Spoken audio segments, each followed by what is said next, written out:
Hello, everyone. Welcome back to the Easy English channel. We are so happy to see you again. I'm Emily. And I'm Peter. Hello, Emily. To be honest, I'm feeling a little bit frustrated today. I spent an hour reading a news article this morning, and I still feel like I don't know anything. Oh, Peter, I hear you. Every language learner has those days where they feel like they're moving backward instead of forward. And that is exactly why today's episode is titled, Don't Give Up on English. That is a message I really need to hear right now. Sometimes I look at my notebook and I think, is this actually working? Am I ever going to be fluent? That is such a human feeling, Peter. But here's the truth. Language learning isn't a straight line. It's more like a series of waves. Sometimes you feel high and sometimes you feel low. Exactly. It's that boring middle stage we've talked about. The excitement of being a beginner is gone, but the fluency of an advanced speaker feels so far away. Right.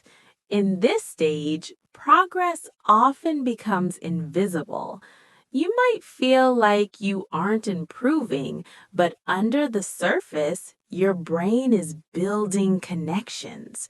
You're becoming more comfortable with the rhythm, the sounds, and the structure of English. I like that idea of invisible progress. It's like a tree growing in winter. You can't see the leaves, but the roots are getting stronger. What a beautiful metaphor. So, how do we stick with it when it gets hard? Stick with it is a great phrasal verb, meaning to continue doing something difficult. For me, I try to remember the light at the end of the tunnel. That's an idiom that means there is hope or a successful ending after a long, difficult period. I imagine myself speaking English at a big conference one day. That's a powerful vision. My tip for our listeners is to lower the pressure. Sometimes we quit because we expect perfection. If you have a bad day where you can't remember a single word, that's okay. Just show up again tomorrow. So it's about consistency over perfection. Absolutely. A 10-minute practice every day is much more powerful than a 5-hour practice once a month. When you are consistent, you're telling your brain that English is a permanent part of your life. I also think it's important to celebrate the small wins. Yesterday, I understood a joke in an English sitcom.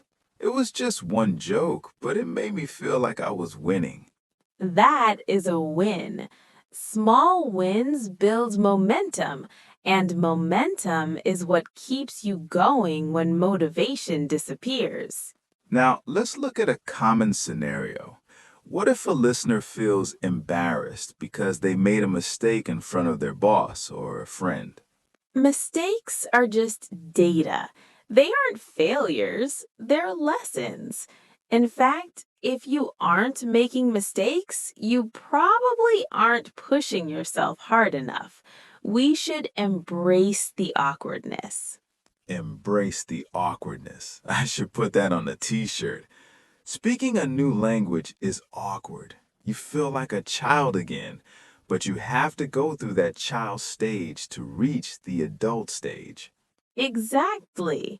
Another phrase I love is keep at it.